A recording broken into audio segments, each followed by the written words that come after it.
Anonymous. Cyber attacks. A new kind of warfare. Hackers and activists. Security leaks. Computer hackers. Hackers. Activists.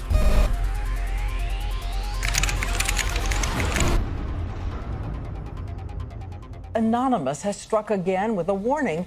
This is just the beginning. Anonymous is a collective known for recent attacks on government and corporate websites. The internet is a powerful new medium where just a handful of people in small groups, just by shifting data around in the right directions, can make big changes and big damage. The more you said, the more frightening it was. The Pentagon is now singling out Anonymous as an example of the serious new cyber threats facing the country. The fundamental unit here is information warfare. We're gaining back the freedoms that the forefathers assured us through technology, and we can't allow these freedoms to be taken away. I will put my body on the altar of liberty again and again and again.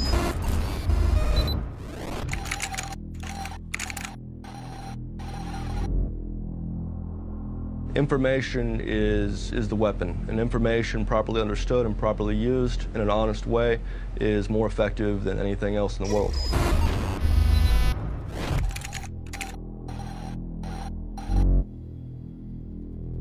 If you've got your eye on Boeing, yeah, please go for it. I'd like to see those fuckers go down. Download the code, modify the code just a bit, bombard the Pentagon. You're either with us or you're against us.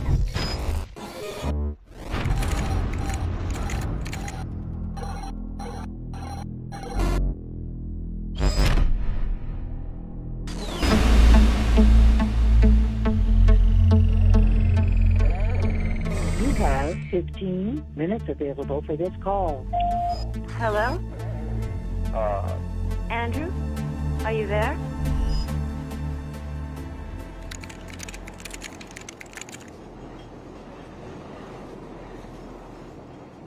It's not scary to be going to prison?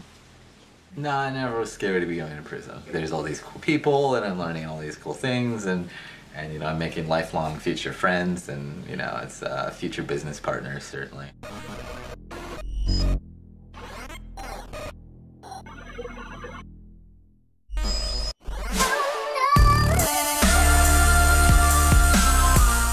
Embarrassing people. I enjoy it. It's viscerally fun. He's an instigator. The most lovable little pest on the internet. His ability to make other people so angry is the talent that he has. Almost 99% of the articles that come out for Weave, they all start with, he's a dick, he's an asshole. Little Weave is going to troll the fuck out of Apple and AT&T.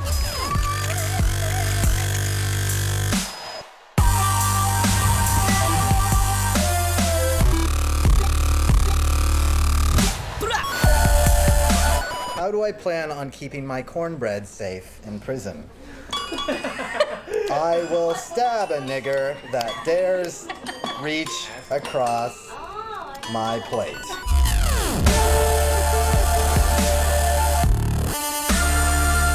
I am the Bruce Lee of Reg XP.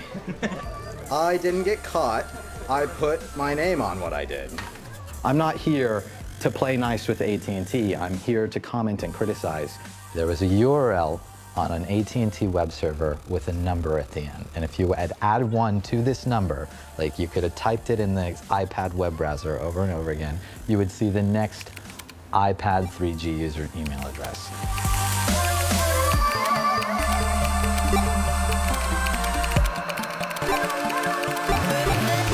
Here's AT&T handing out a complete target list of their customers. It was morally required to come forward and sort of put them over the coals for this. It was like 114,000 email addresses. And it's quite a list. New York Times CEO Janet Robinson. White House Chief of Staff Rahm Emanuel. Diane Sawyer. Not to mention the U.S. Army and Congress. It doesn't get much more high profile than Mayor Michael Bloomberg of New York City. Mayor Bloomberg was like, this isn't a big deal. It's not like people can't find my email address.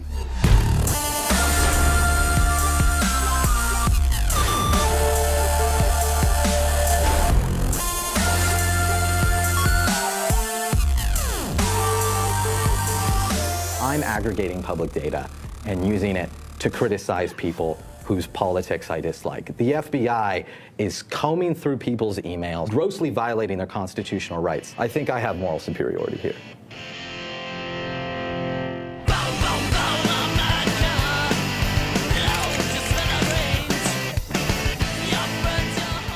NSA and FBI are like both walking here, and they're looking at the computers and they're like, my God, these red dots, they're converging. They hit a button. No black SUV. There's been black SUVs outside like the past couple days, so. All the red dots are in the same room right now. There's gonna be even more later. Magic fucking genie. You're actually in power. You're in charge. The most drastic improvements that need to be made are in the education system. We need to give people the kind of classical Western education that they used to have. We need a curriculum that embraces, you know, like Keats and Byron. It doesn't sound revolutionary. It's absolutely revolutionary. We have people in power that have explicitly engineered our education system to make people dumb, obedient, and uncreative. Getting them out of fucking power and remaking it so people can be free-thinking, well-educated, sensible, non-reactionary people. This is a revolutionary thing, and it's probably going to require a whole lot of bloodshed. Why has the FBI targeted you? They have, by their own admission, been surveilling me since I was 15 years old. That was in the search warrant they used to kick in my door in 2010. And why? They wanted me to inform on hackers on the internet. You know, like they've tried to get me to do that many times. There is a congruence between whistleblowing and hacktivism and hacktivists. The similarity is speaking truth to and of power, revealing the power structure, whether it's corporate, whether it's government, or both. I was a senior executive at the National Security Agency, and I served there for about 6.5 years. I blew the whistle on the secret surveillance program called Stellar Wind, which were the foundational surveillance programs that ultimately Edward Snowden, 12 years later, is now disclosing through reporters and journalists. The government went ahead and prosecuted me under the Espionage Act. And I faced, it was a 10 felony count indictment. I faced 35 years in prison.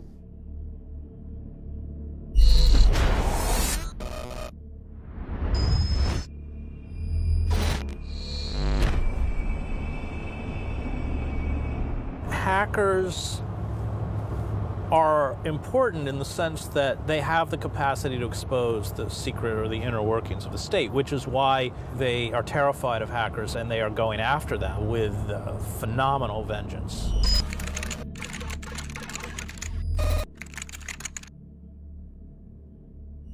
We are looking at increased transparency. Unprecedented transparency. They want to avoid scrutiny.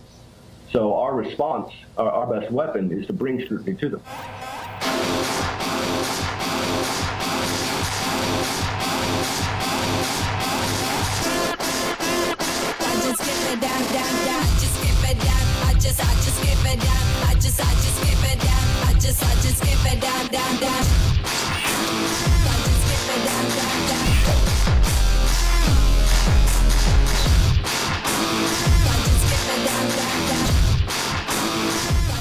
CNN and all these other things, they're not going to spend a single hour doing actual investigation.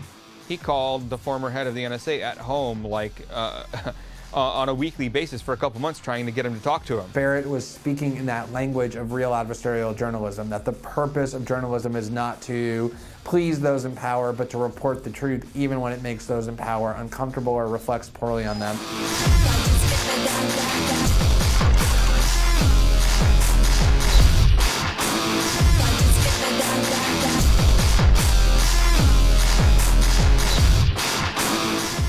29 years old, a cocky college dropout, a self-described anarchist, Brown proclaims he is policing wrongdoing. He was brash, he was cocky, he was arrogant. He's fucking full of himself.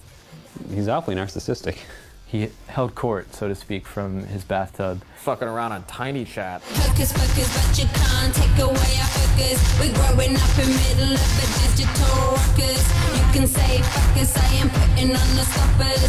We could be hackers, making it like Lakers. While we become workers, you become golfers. The modern day coppers beating on us for the papers.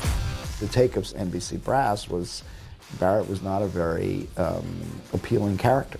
He was not somebody that they wanted to tout as in any way heroic or doing an admirable thing. Barrett was somebody who was very open about his own struggles with substance abuse. He was on a maintenance drug, like a methadone, like he was on Suboxone. At least he was trying to stay off hard drugs, you know, to be on at least a medicine.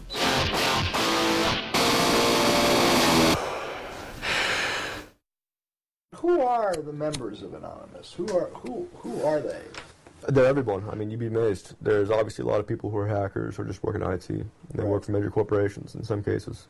There's journalists, writers of all kinds, people who work at gas stations.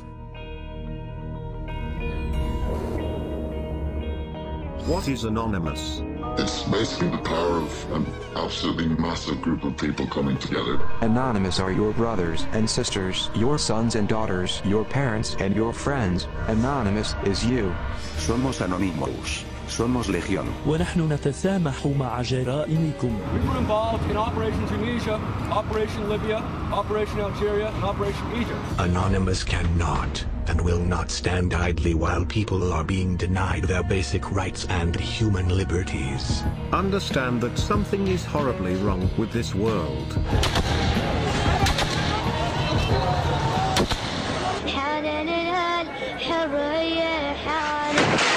The Tunisian government has made itself an enemy of Anonymous. The Egyptian government has revealed itself to be criminal for the good of mankind and for our own enjoyment. To end the corruption, we must expose it.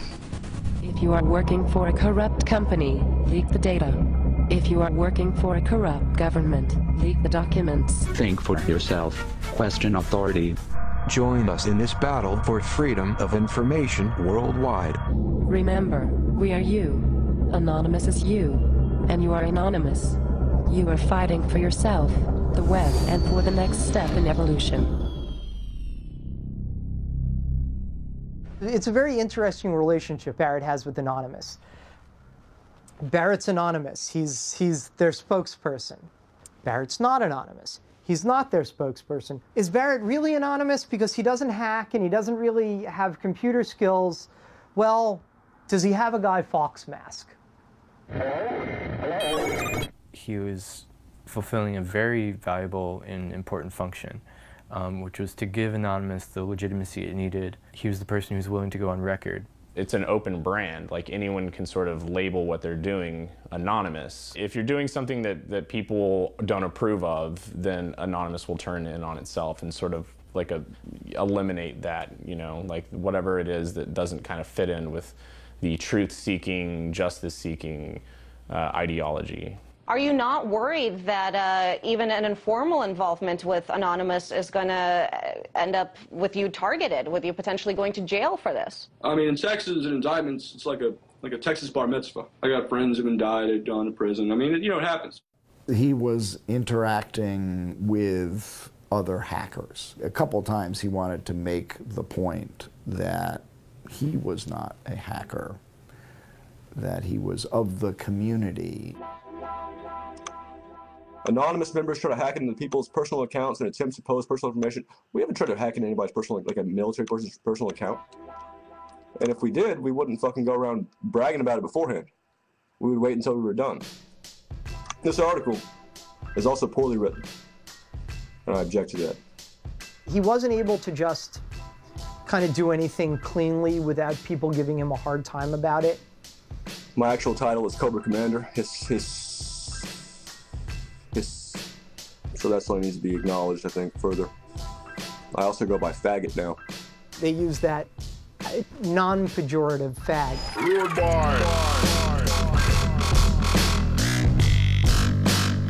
He's an ego fag and a moral fag and a leader fag and a, you know, just about everything but a, you know, but a fag is, you know, leave it to the internet to have to repeat themselves. What happened today is certainly illegal. Why are you willing to show your face? I'm more useful as a name fag than I am just as another person with his name hidden. Barrett being a named person was his own doing. He did not show up as anonymous. He showed up as Barrett Brown. There's a new world being born here. At least that's the perspective of the people in it. And I think Barrett really reflected that and gave voice to this emerging worldview. Whether it's valid or not is another question. We are anonymous. We do not forgive. And we do not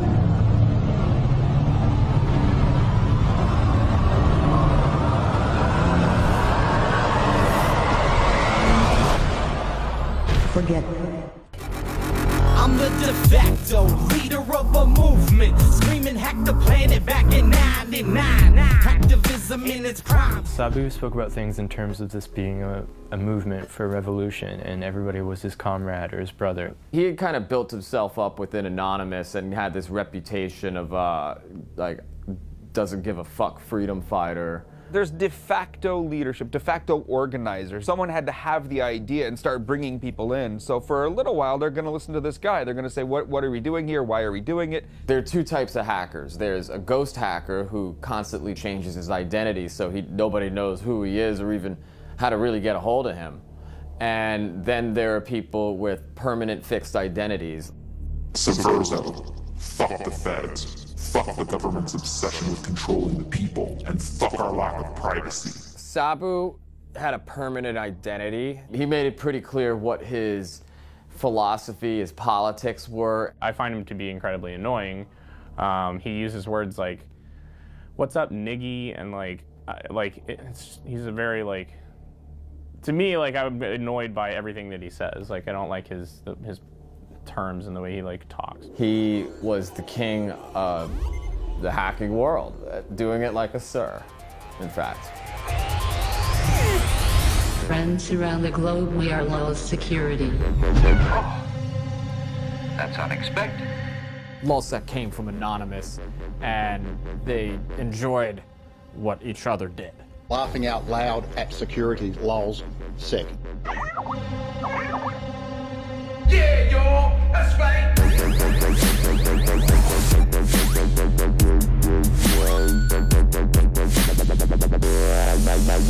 Greetings from Anonymous. For the past decade, the government has tried to take control of our internet ocean. The Lulz boat was just sailing the infinite seas of hacking excellence, hacking the shit out of everybody. Yeah, y'all, that's right. We have Fox, X Factor, Sony Pictures, FBI affiliate, CIA, PBS, Senate, Bethesda, Sun, News of the World, Arizona Police Department, AOL, AT&T, NATO, US Navy, your mother. Who's next?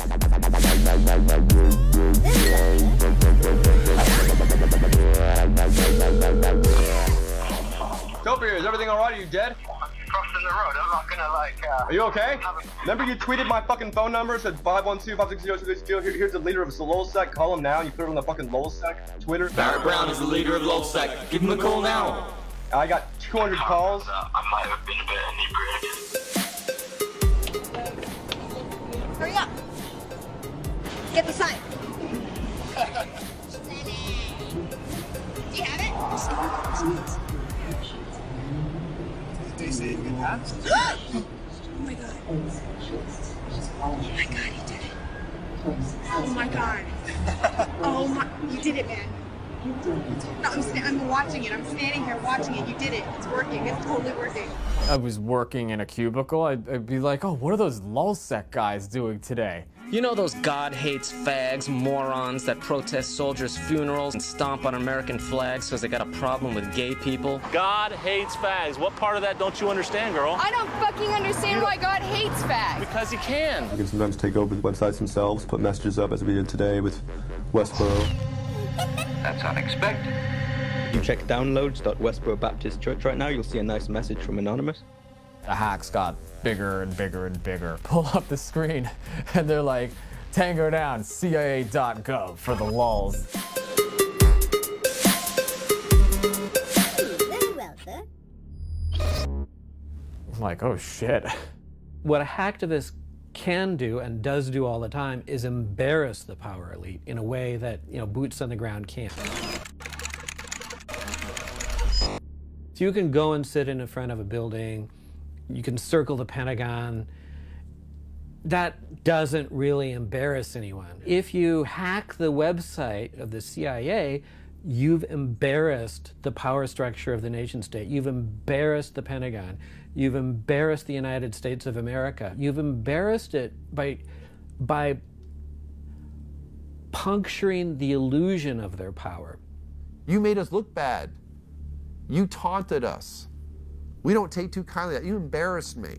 So when someone comes along, like a hacker, and exposes the dark underbelly of this beast, that beast, it's not just tickling the beast, they're gonna take some swipes at you. One of the most notorious hacking groups of all time has had its head chopped off. We turn to the government crackdown on a loose, large network of politically inspired hacktivists. A 19-year-old who goes by the nickname Topiary was arrested in Scotland's Shetland Islands. The FBI will pull in some 17, 20-year-old kid and threaten them with 100 years in prison just to get them to inform on people. There were at least 3, snitches involved in the takedown of Lulzsec. This was a domino effect. People were taken into custody that folded on their comrades.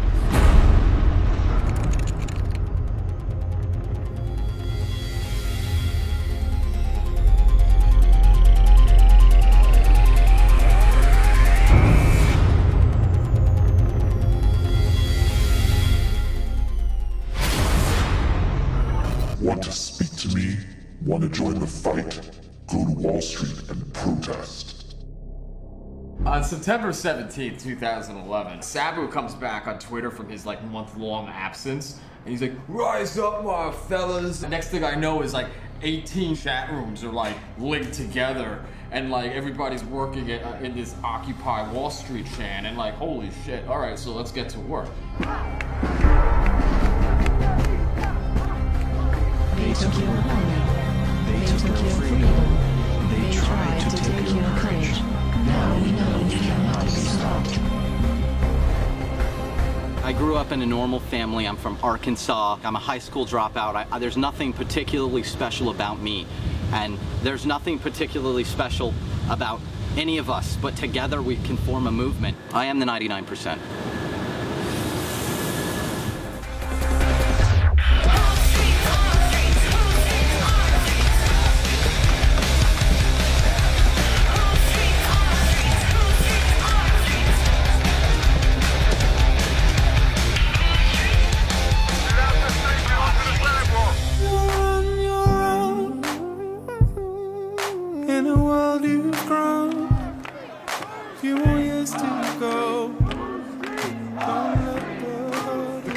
Tricked us into going down a one-way street, and then they kettled us because we were on a one-way street. They were really mean and kind of violent. Were you wearing your anonymous mask when you got arrested? I was too. I don't want to hide my face, but sometimes I feel like I have to. People are dismissing you guys as anarchists. Well, I'm an anarchist, and many Anons are anarchists as well, and so are many of the people who support us and work with us. Anarchy. Thousands of Occupy protesters flooded the streets. The sinister mask fashioned on Guy Fawkes, the revolutionary who attempted to blow up the British Parliament buildings more than 400 years ago, has become a worldwide symbol of anarchy and revolution. They are terrorists. The other side, the rich motherfuckers, portraying us all as destructive, mindless anarchists and so forth, really exposed how reactionary and how inherently violent the police state really is. Read the book or you'll be arrested. I'm a journalist. I am also a protester. This guy was just arrested, didn't do anything illegal. This guy was just standing around too.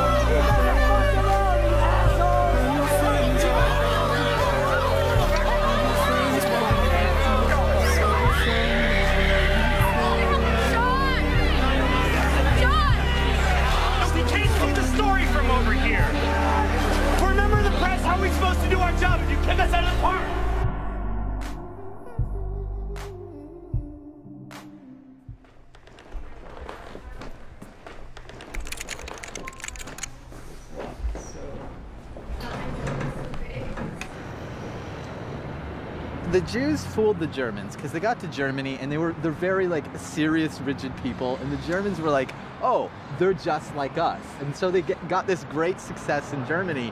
And then the Germans figured out, oh, they took over our banks and it's hyperinflated our currency. Fuck these people. Right? And perhaps the punishment was disproportionate to the crime, but maybe the Jews were the criminal people in Germany, and they did have something coming to them, you know, just a little. Perhaps not the Holocaust. I totally don't blame you for walking away. It's a good thing you're a troll. You can always pull that kind of troll card. He's obviously a troll and you know, by all accounts, an asshole, and highly offensive and of dubious moral fiber and dubious moral standing. He is an internet troll, and for the uninitiated, that's someone who just likes to mess with people for the sake of messing with people. Trolling is a rhetorical style that exposes somebody else's personality flaws by eliciting a reaction from them that shows the true nature of their character. He pinpoints your vulnerability and he immediately starts to exploit it, but for a higher cause, to show that you're hypocritical, to show that you have misogyny, to show that you yourself are racist while you're yelling at him for being racist. Trolling is in the Socratic tradition of questioning everything and driving people nuts until they question their assumptions. And that's basically what a good troll will aspire to do. If I were to name parties that I think were great trolls, I'd say Giordano Bruno, Zeno of Elia, Jesus Christ, Joseph Smith, Brigham Young. I'd definitely name some parties who used a very combative style of rhetoric, but probably nobody alive. You meet Weave in person, and he's the nicest guy in the world. He'll hold the door open for you, he'll grab you a soda if you ask him, and if you meet him online, he'll spew a whole bunch of anti-Semitic crap, and he'll be really mean.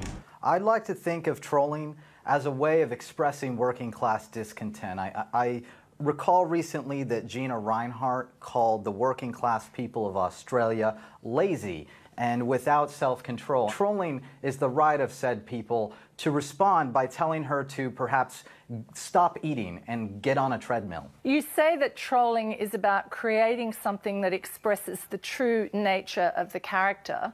I wonder how what you said about Gina Reinhart exposes the true nature of the character if you're just talking about her weight.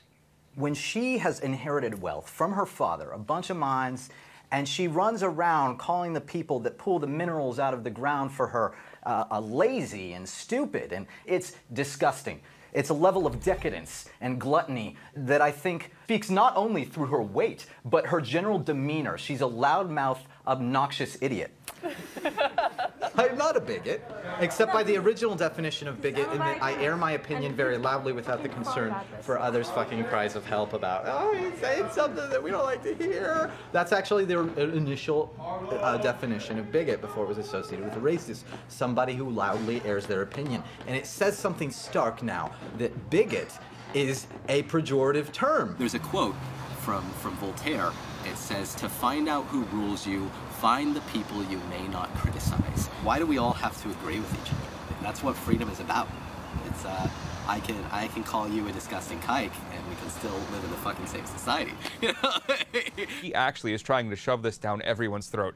Freedom of speech at all costs, as hardcore as I can make it. He's a crazy fucker, but you know, he's our crazy fucker, I think. What was it, like Gay Nigger Society? Or, oh crap, I can't say that on camera, can I? I should probably not put that on camera. The Gay Nigger Association of America has been around, I think, probably since 2000. It is a very old troll organization. I was elected president of it in 2010. Figured out what words to choose, so it's time to mention Jews. Shit, I've been G-lined. Oh shit, oh crap, it's another we've attacked. Don't know what to do, so I guess I'll out of you. DDoS, yes, it's time to stress. LOL, Nigger Association of America. The name is based on a Danish short film called Gay Niggers from Outer Space. The gay niggers come from the planet Anus. They are much, much more intelligent than any other creature in the universe. When Hurricane Sandy swept through New York, they posted a bunch of pictures on Twitter of black people like looting and stuff from like Sandy Loot Crew is what they called it, the hashtag.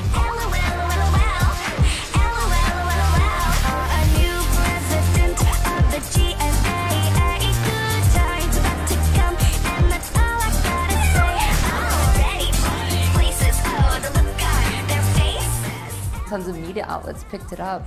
If people were tweeting out pictures of white people in suits stealing TVs, the media would actually investigate it and be like, all right, this is bullshit, instead of just reporting on nonsense without any forethought. Trolls in trouble. Computer hackers find themselves on the wrong side of the law after breaching AT&T security. I mean, I guess there's like a blurry line between like Goat Security, was it a troll or was it a hack? But I mean, the name Goat Security invokes that terrible image of that ruined my childhood. He named his company Goatsy Security, so if you know what Goatsy is, G-O-A-T-S-E, I'm not going to explain it. Hey, there's a gaping security flaw here. No, Mommy, make it stop!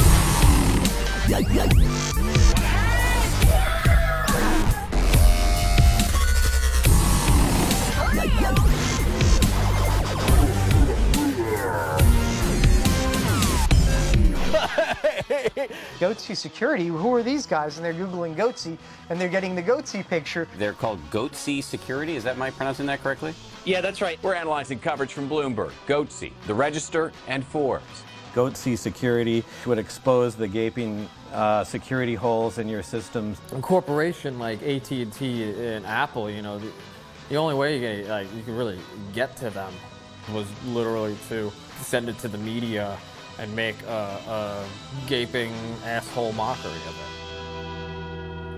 it. We're here today to announce that our office has filed criminal charges against Andrew Ornheimer. I can't fucking bounce on him. I don't understand it. The picture that the press has painted of me is unfair, and I'd love to have a discussion, a fair discussion. Truth triumphs in the end. Would you say you did anything wrong? I don't believe I've done anything wrong, no. Well, what happens when a hacktivist comes along, some kid, right, like Weave comes along and like punctures the invincibility of the United States government or AT&T? You minimize the power of these institutions by doing that, right? That's why these kids have to be stopped.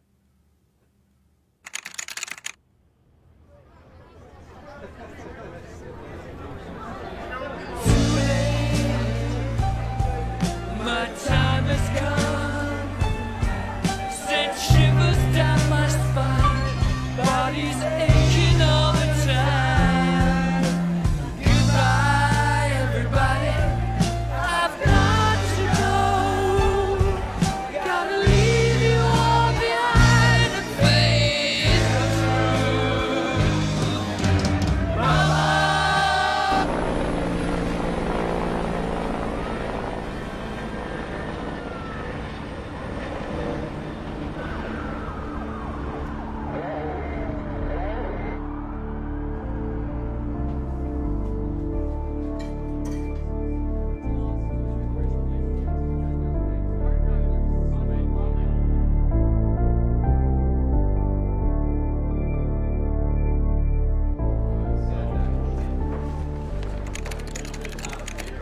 Come on, everybody. Everybody, we're going.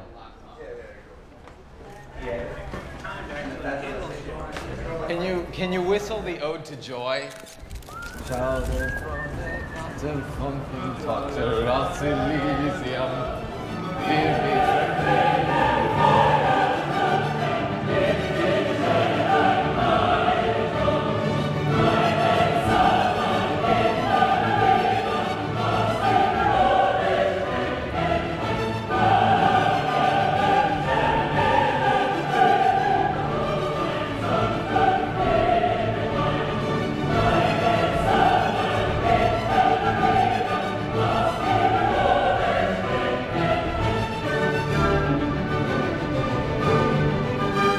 It's been good knowing you. I hope to see you all again.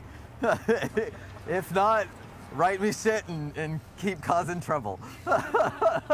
Cause as much trouble as you can in my stead. That was classic, of course. What's that to seem okay? You're not coming in? No, I'm coming in. I just don't know how fast they're gonna take you. In my country, there's a problem, and that problem is the feds. They take everybody's freedom, and they never give it back. I'm going to prison for arithmetic. I added 1 to a fucking number on a public web server, and I aggregated this data, and I gave it to a fucking journalist at that man's publication. And this is why I am going to prison, is arithmetic. Fuck this country.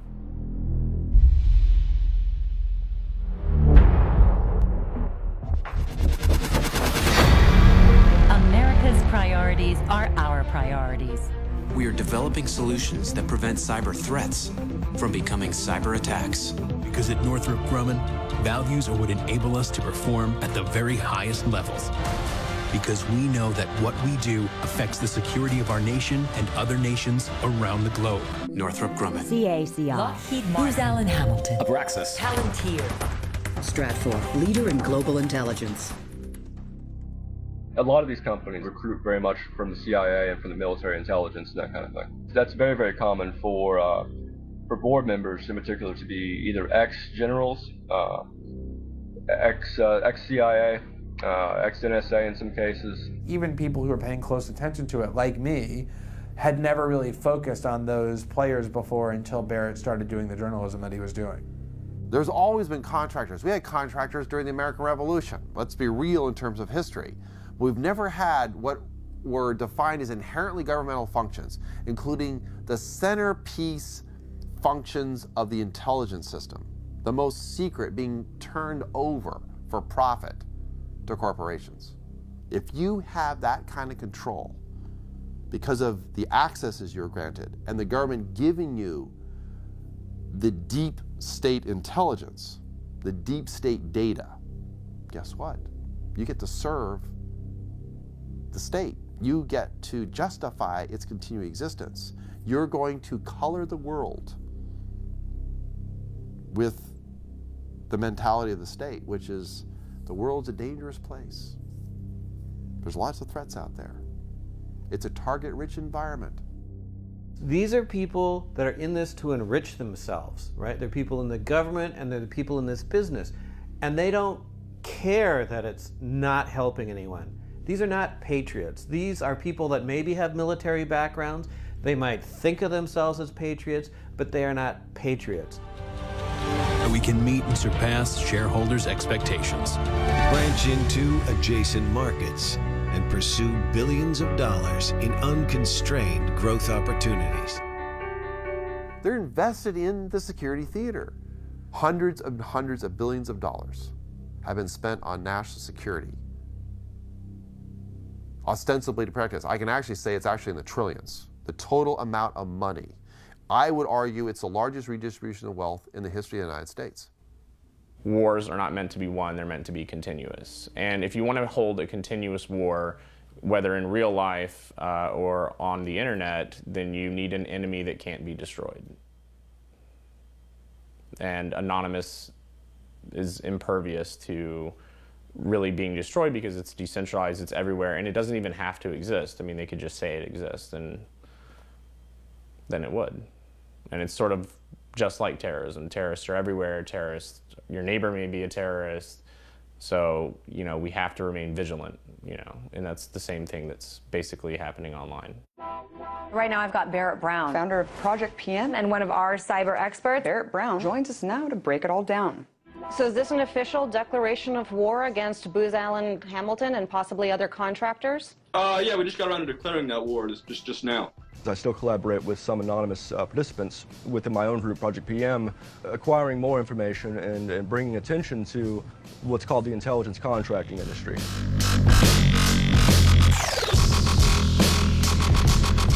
So he has this initiative called Project PM, which is a crowdsourced wiki that is supposed to investigate the mushrooming cybersecurity industrial complex. It's a collaborative research project. You're tapping into the collective consciousness of the world, which is always an incredibly powerful thing to do.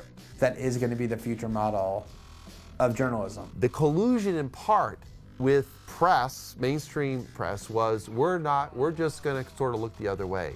We're not going to actually use the powers we have available to us. He was building up this database of who is doing what with who, you know, what intelligence firms are working for what government entities, what outside ones are working together, what contracts have they landed that we don't like, you know, all that type of stuff they don't want the public to know about.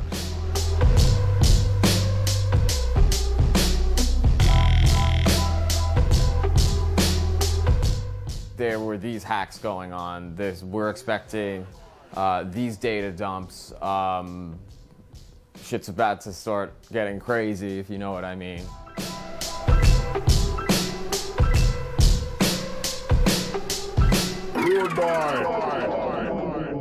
Going through, you know, thousands of emails is kind of a huge undertaking. It's a lot of reading. Did you do that? Go through hundreds of emails? Can I say that?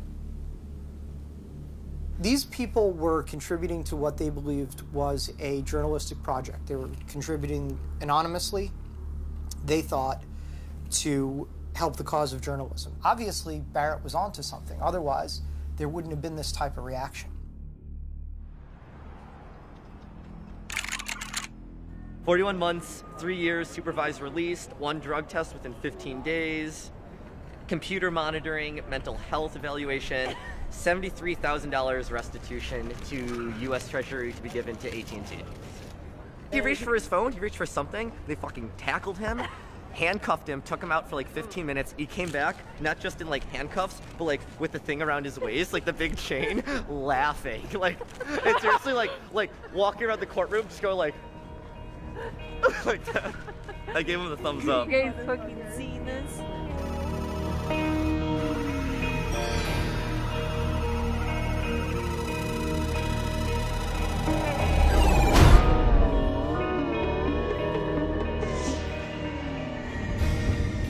How dare you be skillful? How dare you utilize your knowledge? It's fucking absurd. And of course it's AT&T's fault. They are responsible. How can you say that the company that designed the website is not responsible for their security flaws?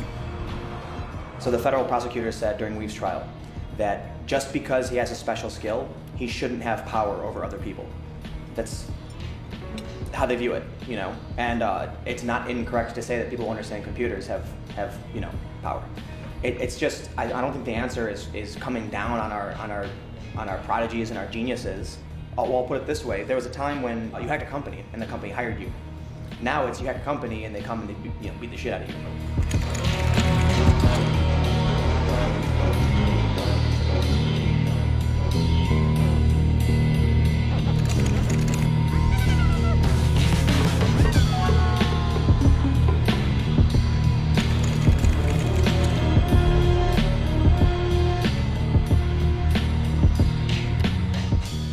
Hackers, hacktivists in prison by virtue of pointing out weaknesses in the very structures that we depend on as our common good.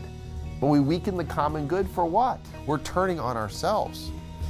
And any time a country empire turns on itself and begins to find threats from within, well, that should tell you how far gone we are.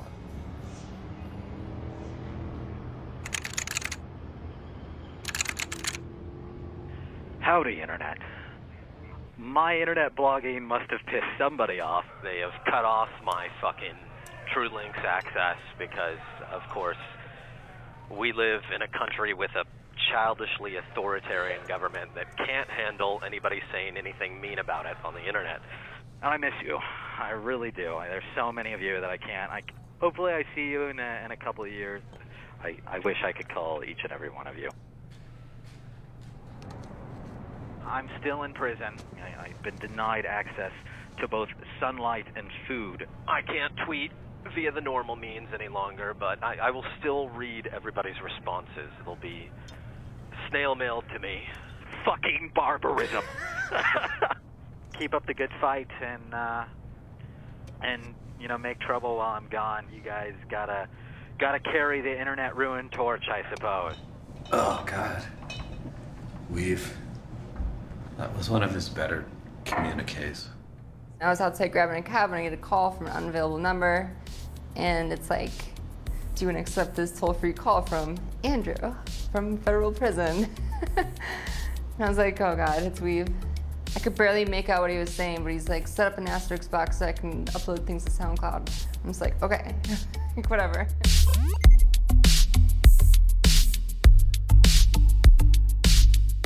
He had email access for a month, and then they took it away because they figured out that he was sending messages to another person who was tweeting them out from his account. He and someone else had like code words set up, so if I said like, say this to my mom or something like that, then the next line would be a tweet.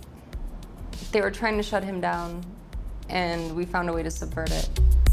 ISS, IFS client, Scholar macro, real giant, sitting in a chair, getting mad defiant. I'm the man with that can't spam compliant. The more that they try to, you know, make this go away, the government, it keeps coming back, and it'll bring more attention on Weave. It took him a couple years to garner 5,000 followers, and then as soon as he goes to jail, in a month he gets 5,000 more. Got the Tommy Wiseau, director of the room when I spit flow. Saying Weave should be chillin' and get mo. Cause a man's afraid of gay names when they raise the crypto. It took them a month to figure out that we were uploading to SoundCloud, even though there was like news articles about it. And just a few days ago, we looked at the caller ID, so we had 2 mysterious phone calls. One of them was from US government, all capitals, and the other one was from Federal Bureau of Prisons. Ever since then, we haven't heard from him.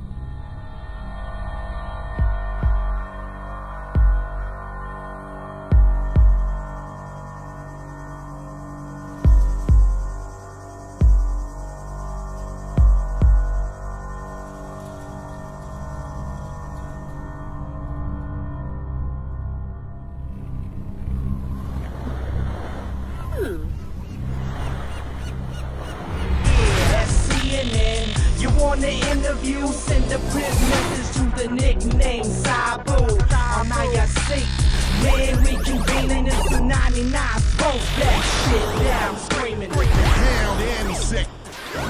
Out of kind of the ashes of lulzsec, Sabu wants a new thing, a new group, a new cause going forward, and this becomes anti-sec. With the visuals of machine guns, this was no longer a laughing matter, and they were not playing games anymore. He was training people to attack government websites and attack large corporations and businesses. Pound AmiSec. Pound it to the bleachers. Pound AmiSec. If you're sitting below deck in the low smoke, salute, bitch, and show some respect. Pound AmiSec. Greetings, pirates, and welcome to another exciting Fuck FBI Friday release. For Fuck FBI Friday, we are releasing 1 gigabyte of private emails and documents. It was asking for trouble, and trouble came in a way that even like nobody could have even written this.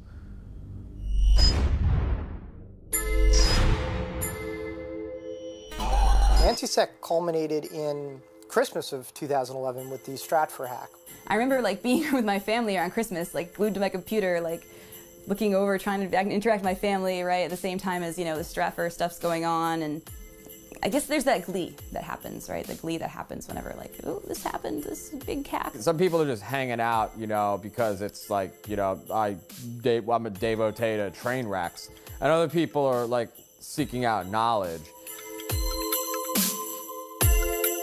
Stratfor is a private intelligence contractor. They act as a outsourced private version of the CIA. The national security journalist Joshua Faust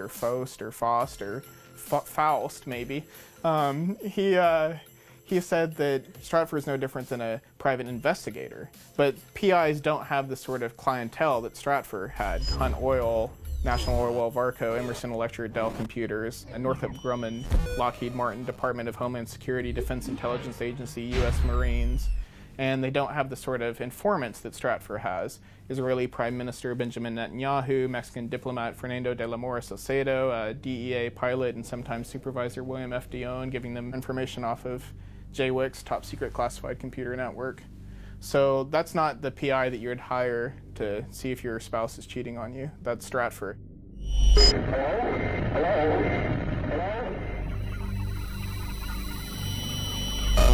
The gifts that a non-Santa left under the Christmas tree are just the beginning.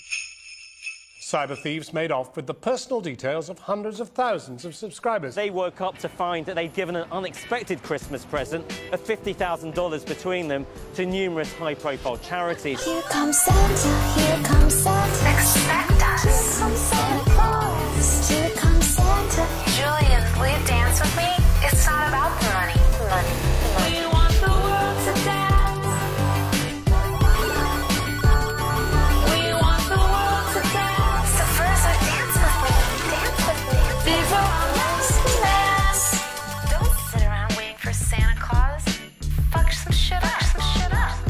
To take an ex-FBI agent and use their credit card to make a donation to the Red Cross on Christmas Day, I get that it's criminal, but it's wonderful in its own way.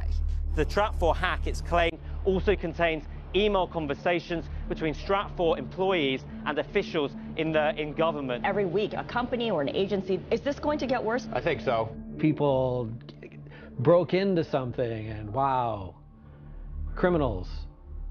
Well, okay, even if you want to call them criminals, they're coming up with this information that looks a lot like criminal activity.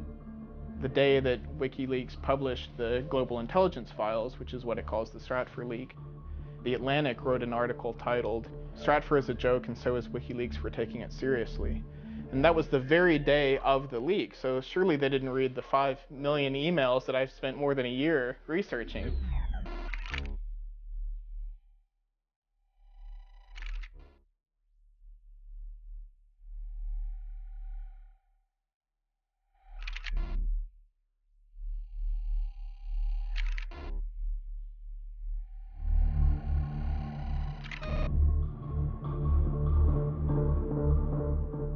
The 5 million emails have just been published. The most important revelations are still unknown.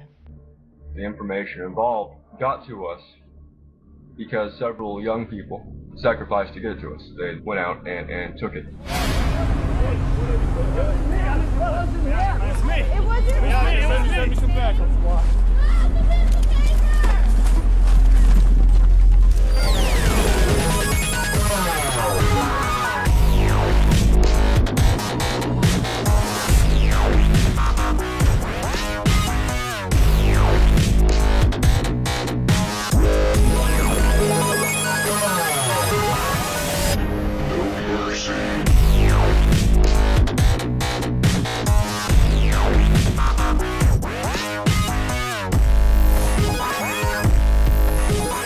Infamous anonymous hacker Jeremy Hammond, #1 on the FBI cybercrime list, pled guilty to Christmas hacking spree.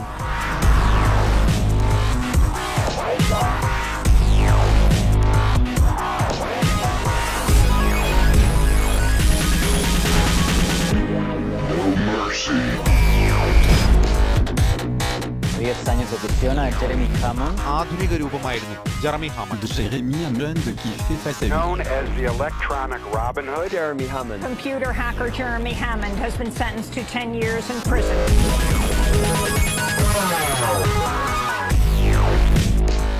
As a former journalist, a former investigative reporter for the New York Times, I am stunned that the rest of my colleagues, well, I mean, frankly, I'm not that stunned, are not here. Jeremy's going to jail for 10 years. I don't think a lot of people in this country are going to find out about it if the New York Times doesn't cover it. That's just the way that the media is set up right now. There's a lot of people on the outside supporting him. He's gotten a lot of letters, so, you know.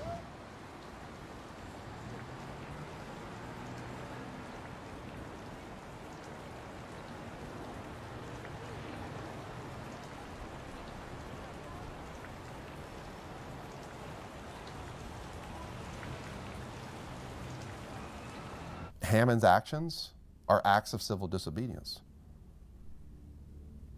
fundamentally. In hacking Stratfor, Jeremy Hammond achieved some degree of transparency. It opened our eyes to things that we needed to see. सच का साथ दिया है और उन्होंने सिर्फ उसी को सामने लेकर आए हैं जो सच था। 25 years after Bhopal, after a gas tank released toxic gas into the cities surrounding the factory, they were monitoring dissent and demonstrations against Dow Chemical.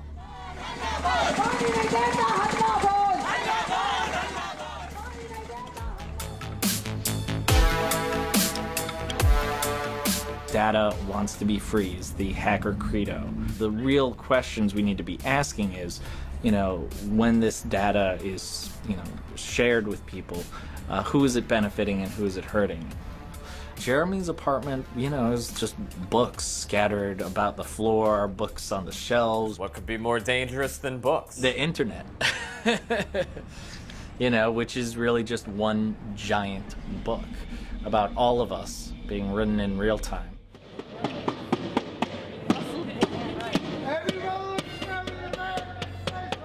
To the extent that Jeremy Hammond is responsible for those 5 million emails, he did something entirely necessary.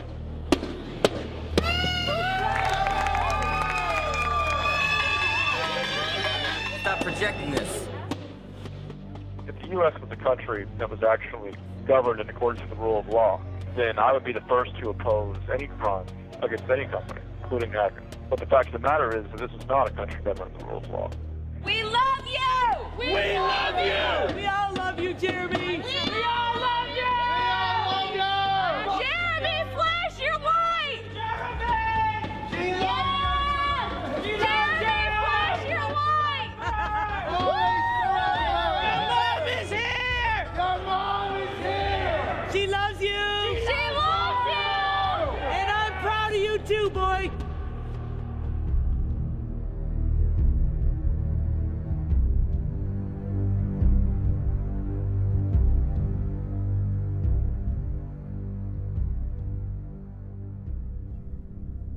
My name is Barrett Brown, and I've been waiting for this day for about 6 months. In a way, I've been waiting for this day since I was 7 years old. On March 5th, I received communication from a certain individual saying that I was going to be raided the next day at my home. They go to his house, his apartment, and he had spent the night at his mom's house. I just go to my mom's house and sleep over there sometimes. We've been very close. Next morning, I woke up at 6:30 by my mom. She's scared. I go downstairs. There's 2 FBI agents. One is named Robert Smith. He is a FBI cybercrime fellow. They say, okay, we've raided your house, your apartment. Do you have any laptops here you'd like to give us? And I said, no, I don't have any laptops here you'd like to give us. So they get another warrant for his mother's house and find the laptop. Then they charge his mother with obstruction of justice. When I was 7 years old, I first heard the term FBI. My parents were fighting a lot. That my dad would sometimes get angry and throw things at my mom. And part of the reason for that was because my dad was being indicted by the FBI. I went from living in a nice house in Highland Park, one of the nicest communities in America, to living in a 2-bedroom apartment with my mom and grandma and sharing a bed with my mom for the next year when I was in 3rd grade.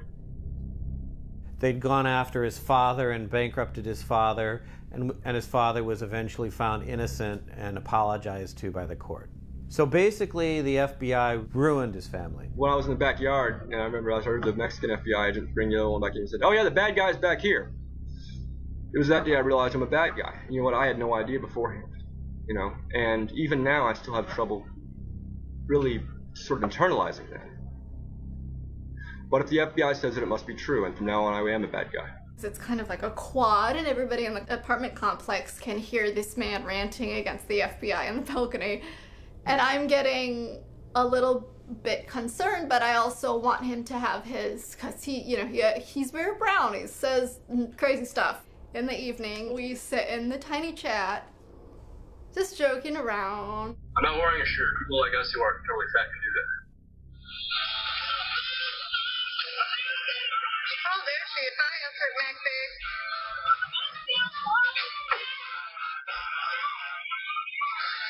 An on forecast.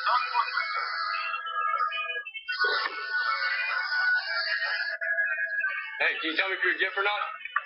She said shit. I swear to God, she said shit the other day. It was crazy. And the picture on her fucking Twitter is the same person. Yeah, I'm pretty sure it's a real person. Oh my god. Look at your pretty. You really think I'm it's like super passionate about this argument.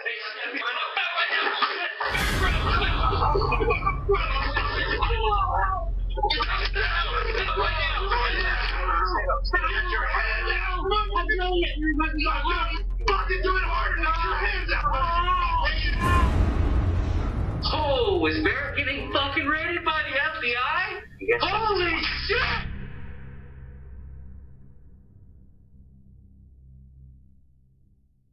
If you're in the place getting raided, okay, you don't know anything because all of a sudden your utilities go out. And the utilities go out because they're concerned that the concussion grenades might start a fire. So they don't want the gas or electricity running, okay? And none of the stuff you see on television where, you know, they go at the door with the battering ram. No, that door comes down in one blow.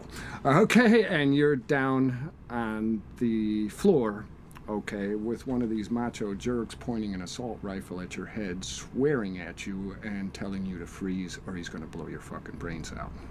The second agent came around in his camo with his gun, and he looked at me as if he didn't know there would be a girl there. Barrett's mother came over. She sees Barrett Brown V and then the ampersand over and over and over again on Twitter. Barrett Brown banned is a way that people communicate that somebody has been arrested. He's talking shit. There's no crime against talking shit. But maybe there is now. Robert Smith's life is over. So when I say his life is over, I don't say I'm gonna go kill him. But I'm gonna ruin his life and look into his fucking kids. How you like them apples? What kind of threat ends with "How do you like them apples"? It's like from like 1840 or something like that. If it was just threatening the agent and that's all he was being charged with, I wouldn't even care about this case. Let him and Special Agent Robert Smith go out back and duke it out, or let Special Agent Smith beat him up, or whatever he has to do. The second indictment comes, and then it's like a fucking kick in the gut.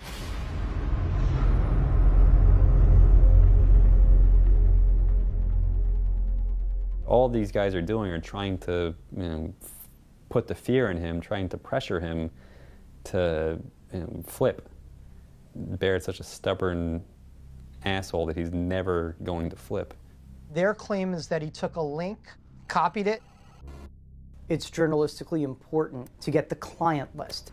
Pasted it into the Project PM chat room, and in that one move, produced criminal exposure for himself. The Barrett Brown case is another one of these seminal cases, and the government wants to send a very chilling message. It's fundamentally a First Amendment case. How dare you hold up the mirror to us? They called Project PM a criminal organization, and that's what people freaked out about, because there were a whole bunch of people who hung out on that server or that wiki, and they're like, wait, this is a criminal. I think they're after who? Anyone else? Any other names to put on our list of people to watch? The tingly feelings of paranoia crawling up my spine like a spider, they're there for a reason. Just because you're paranoid doesn't mean they're not after you. So Jeremy Hammond did the hack, 10 years at this point. Who's the guy that's looking at 105 years at this point? It's Barrett Brown. And what's the difference? He's disseminating the information. He's doing something more dangerous than what Jeremy did. Here's the message it sends from the government to the hacktivists who are getting great coverage and are becoming folk heroes through the press.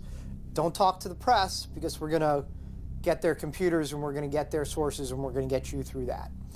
To the press who are covering the hacktivists, don't cover these hacktivists, because we're going to get you.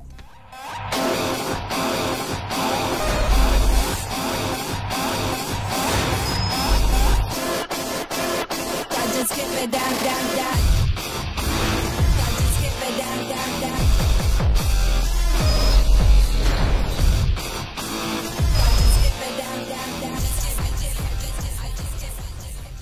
Here's what I want. 1,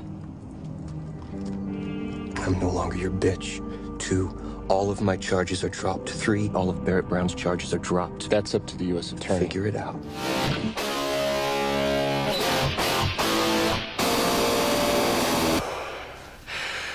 Hector Xavier Monsegur was responsible for the arrest of Jeremy Hammond and other anonymous and LawSec members.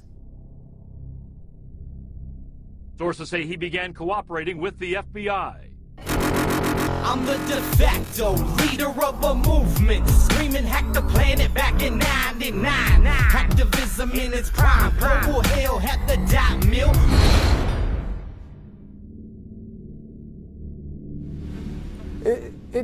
Like, I felt like my brains had been blown out, like it was the last scene of The Departed. The FBI arrests Sabu, and they turn him within a day, and they have him back on the internet within 2 days. This isn't like some guy going undercover in the Gambino crime family in person for years.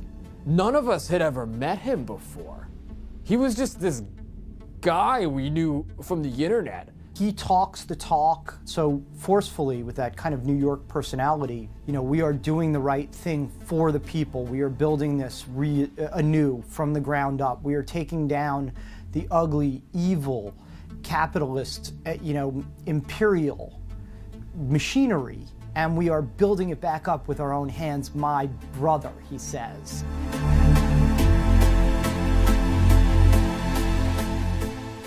Looking at Sabu's interactions with reporters during the time that he was an FBI informant.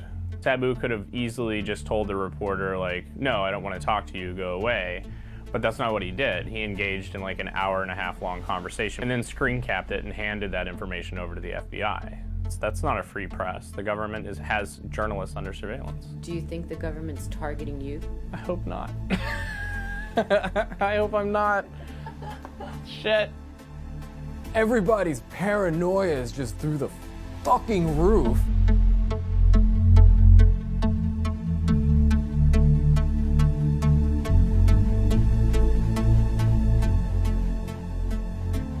Wait a sec. If he was working for the FBI from that moment in June to this moment now, they didn't delete his timeline. They didn't try to hide any of that stuff.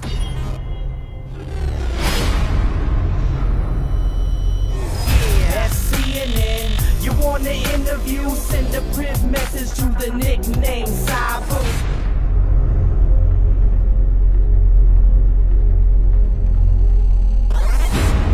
Pound any second, pounding through your speakers. Pound any second. Want to speak to me? Want to join the fight?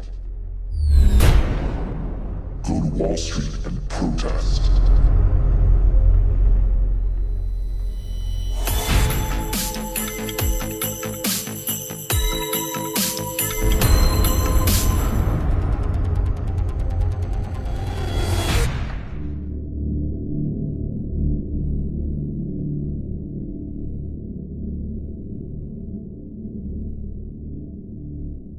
Sabu and Jeremy were partners in crime.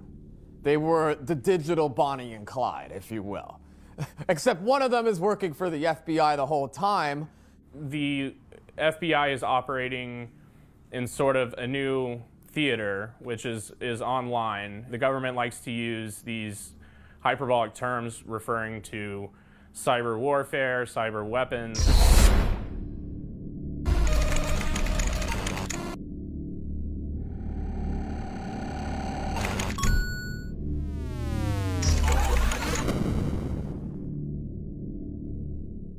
The feds, by proxy through Sabu, were giving Jeremy the 0 days to get into these websites. In order to, say, entrap a terrorist, they would sell him fake explosives. But instead of giving him fake explosives, the 0 days are real. In the hacker world, you either get in or you don't get in. There's no fake hack. They didn't it wouldn't be a crime if it was a fake hack.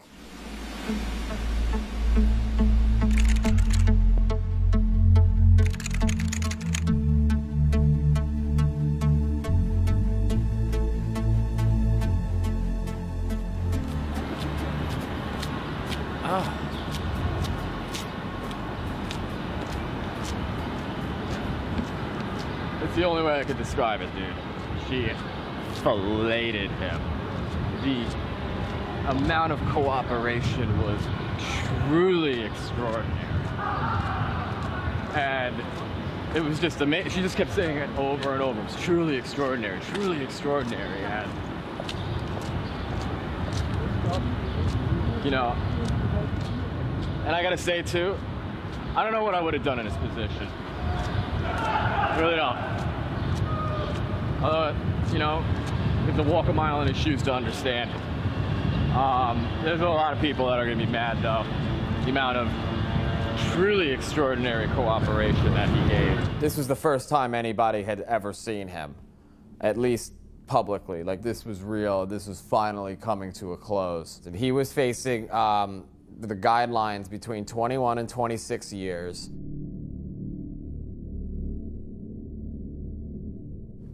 He walked out of the Manhattan court complex a free man. Yeah. He immediately cooperated with the FBI when they arrested him, and the judge said that that was probably the most significant aspect of the case, was that Sabu flipped so quickly, which enabled the FBI to sort of become a part of Anonymous over a 9-month period. They were apparently sitting at the computer with him at times. He had a camera in his apartment or house that was videotaping him every day. He was debriefed regularly by the FBI. Judge Preska said, and I quote, "I salute you." The prosecution and the defense and sort of built him up to be this sort of conservative folk hero, like the model FBI informant, the person who every informant should live up to be, to the point where it made it impossible for them to give him jail time. You can't. It would have been bad for the informant program for him to have worked that long, to work 3 years and then be sentenced to prison. Sabu pretty much neutralized Anonymous. Yeah. Completely. Yeah. Neutralized Anonymous. After he went down, everyone's afraid of following any leader, and they're also afraid of, you know, starting an operation on their own. In general, nobody trusts anyone. If you go on any IRC chat, they're all just talking about, you know, like, who's the Fed? You're the Fed. You're a Fed. Yeah, what about the Fed? Come on. Yeah, and what about that? Well, Like, forget who cares? even yeah, off. we know you're a Fed. At the end of the day, he's just a hacker getting used by the government. Sabu is the big snitch. Like, the 9th circle of hell is reserved for Sabu. Him and Cain and like Judas will be there with Satan. Lean back, bitch, we be sending an injection. Magic quotes off, join table in a section. Put it up on base, then it won't get erased. Then 20 million hits till you're down like some cavemen.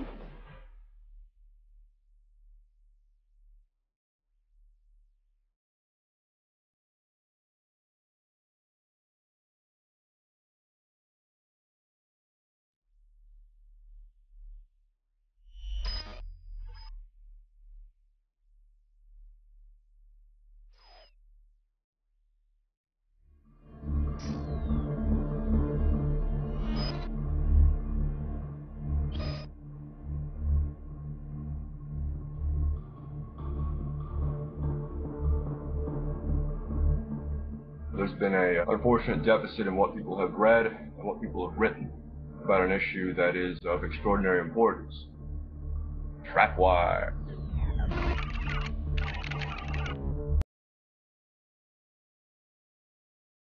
Barrett sort of shines the light on this stuff. You say, oh my God, it's actually happening. You've got the emails right there.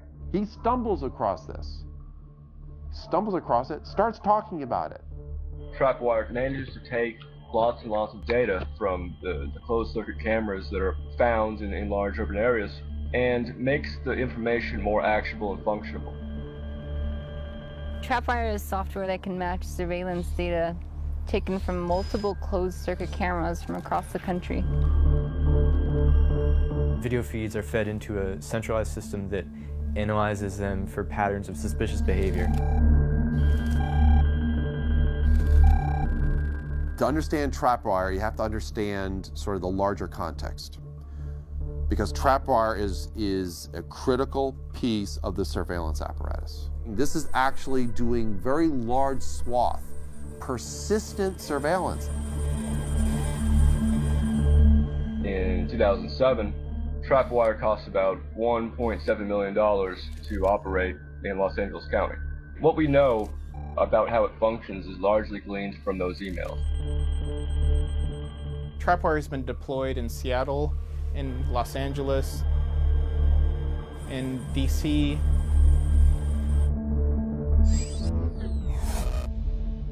According to a Stratfor email, there's like 500 cameras in this New York City subway system equipped with trapwire. The New York Times said that trapwire was only used on 15 cameras in the entire country, and that the DHS wrote it off as a failure.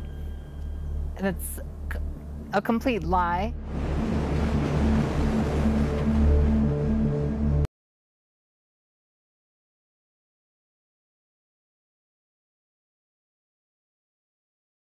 We had gone to 30th Street Station to troll trapwire, and so what troll trapwire was for us was essentially acting out these things that the security researcher Justin and other people had said this might work to trigger trapwire's alarms. Sitting there holding my laptop and looking around, and like a little bit. Tweeting, we did video. And they were Live being tweeting. ridiculous about the whole thing. Obvious, yeah. Completely obvious. We ate with a senior official in the Philadelphia Police Department. During this, the Homeland Security Unit for Philadelphia Police had come to him and said, Dustin Slaughter and Kenneth Lipp are at 30th Street Station, and they're worried that they're going to smash cameras, that we have something terrorist in mind. It blew our minds when we found out. They thought they were monitoring this. They actually were paying attention and freaked out about They're it. doing what everyone's worried about. Right. Like, Yeah. it's not Anarchists are running all over the place and smashing, burning, looting.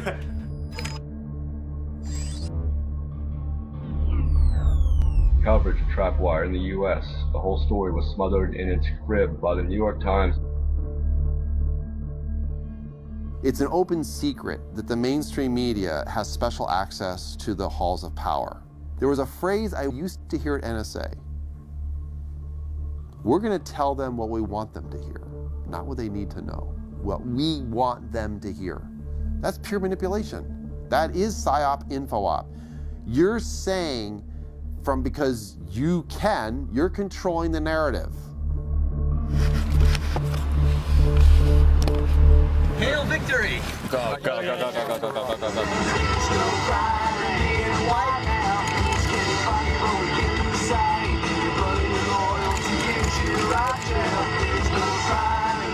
I lost 17 pounds in the shoe.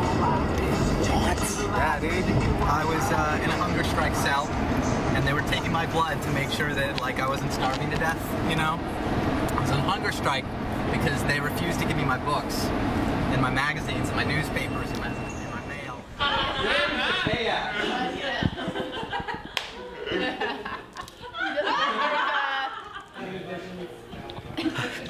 I spent the majority of my time in the shoe.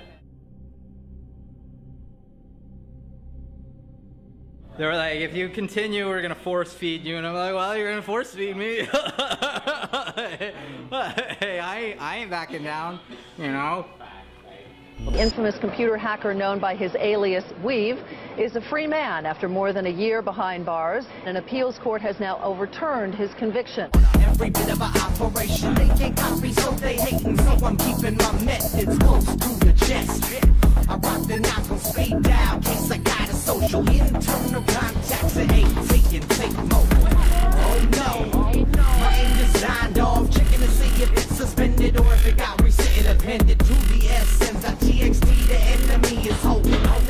Time behind bars has made Weave even more outspoken than before. I can't watch my society rot when a bunch of federal scum want to just throw anybody that they disagree with in a prison cell. It's the end of the West right now, and we gotta fight for it. Somebody has to. You have no instincts to flee like Edward Snowden or Julian Assange. I'm not running. This is my country.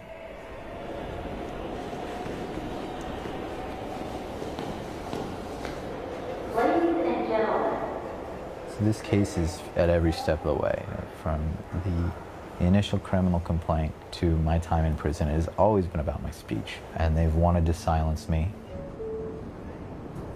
And they further punished me in prison and subjected me to conditions above and beyond any other of the prisoners at my facility because of my speech. They wanted me to disappear from public view and memory. It was inside the shoe, like inside the shoe.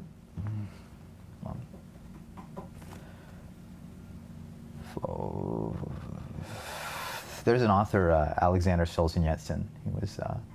He was one of the few authors that kept writing after Stalin told all the authors that they weren't allowed to write any literature that was compelling anymore. He ended up in a prison system called the Gulag, and he describes there the steps that they do to like try to break you down. And I kept checking off like the bullet points that he listed. He had like a 30 bullet point list of all the various interrogatory methods that they used in Soviet Russia. Temperature extremes are one of them, and they'll turn up the AC to like freezing temperatures while I was sleeping, you know, and then they'll pump up the heat during the day.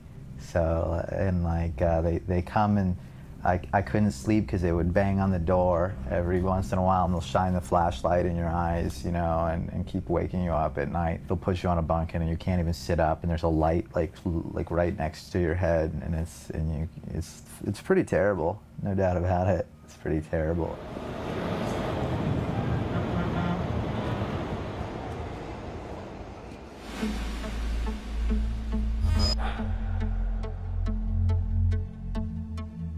The surveillance state's already here. It's already here. We're constantly on like this. Like we can't put that back in the box. Like we can fret about it and say, oh gosh, we need more controls. A lot like that infrastructure is there and it's not going away. They can watch us through our webcams. They can listen through our phones. There's no privacy left, virtually. We are the most watched, surveilled, monitored, eavesdropped population in the history of the human race. If you have nothing to hide as justification for violating your rights, then you have nothing to worry about. You know where that phrase came from? Goebbels from the Nazi era. Nothing to hide? That means there is no privacy. I left Iran to come here, and now I can't have security or privacy? All we want is just fucking live our lives. Half of us wouldn't even give a shit if we could all be left alone. It's my right by birth to have privacy. They want to own you. That's a power relationship, superior, inferior. If I know every single thing about you, about what you think, how you reason, what your fears are, what you're planning, what you're doing, and you know nothing about me because I'm shielding my behavior behind a wall of secrecy, I have incredible power over you. The power imbalance between us is immense because I can now manipulate you, I can threaten you, I can alter your behavior in all sorts of ways, I can anticipate your behavior, I can prevent you from doing things that you're planning, I can prepare in defense of what you're doing, I can always stay many steps ahead of you. This mentality, this pathological, you have to understand the mindset, you have to understand the psychology behind those who want to know everything. That means anything hidden, anything private, anything sovereign is a direct threat to the surveillance state. The capacity of this agency to spy on people and to know everything that they do is so extreme and awesome. At any moment, pure totalitarianism could be imposed and the American people would have no place to hide. Security and surveillance state is put into place in order to keep a population captive, and they now have all the mechanisms to do it. Absolute iron control over a restive population, so should the population become restive. The United States unchained itself fully from the Constitution. People still don't fully appreciate it. Talk about mass surveillance, all those stuff. No, they've unchained.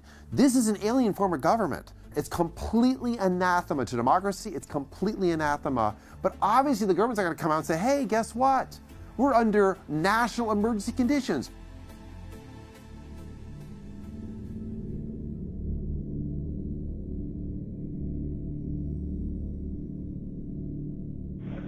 time they come after someone like myself and the wealth they have, it damages them. To the extent that these things happen and they get publicized, the population is antagonized. Now, I didn't get into this to stay out of prison. I'm still trying to figure out, how I can be most effective from here.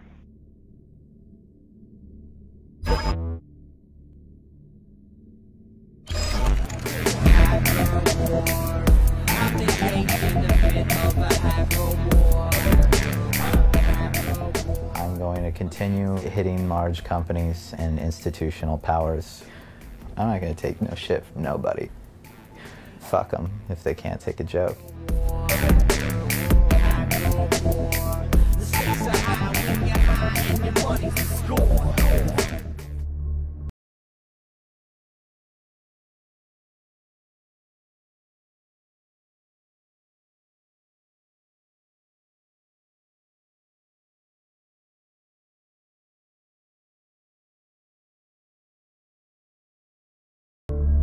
I was not going to sit still and remain silent, because if I had remained silent, I myself would have been complicit in the conduct of a crime against the sovereignty of who we are as people. That's we the people, capital W and capital P, we the people.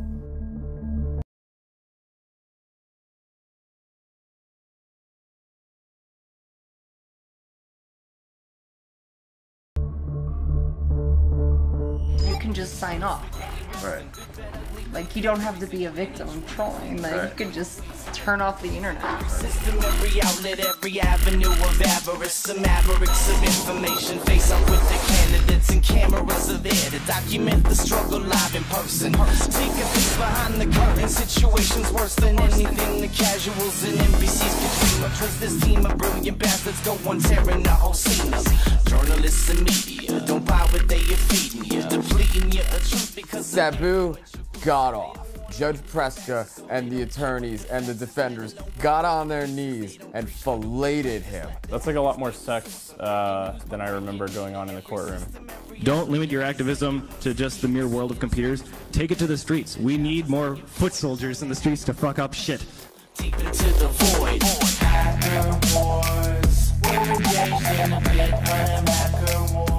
Dallas, Texas native Mr. Brown joins other infamous Texans who fought the government, such as Branch Davidians at Waco, Texas. Fucking really? Really? The Branch Davidians? Really? Fuck you. Stakes are high and it's a crime. Play on the core.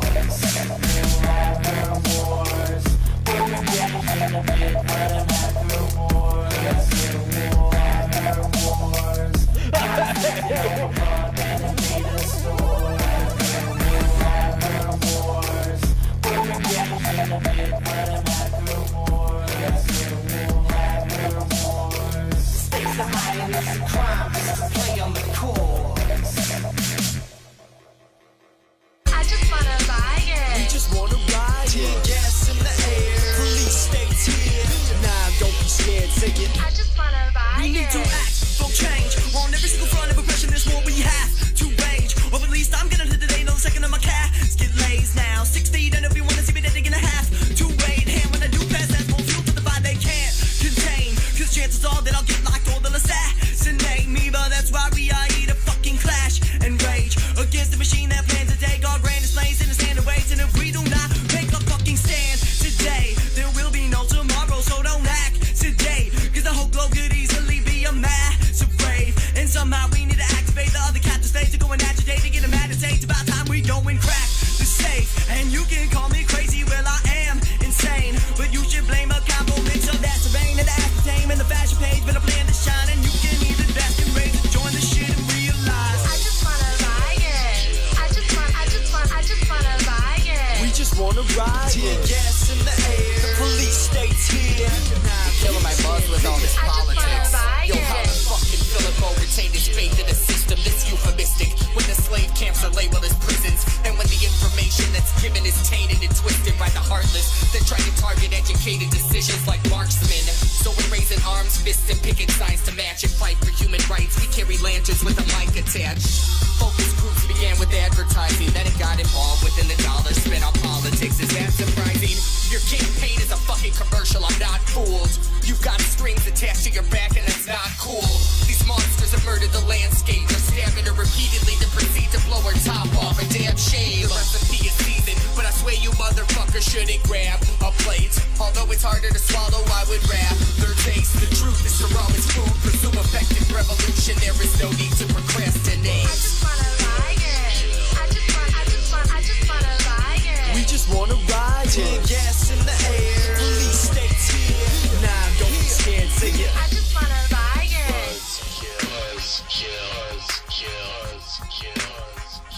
AOC, Philip Morris. Buzzkill, motherfucker.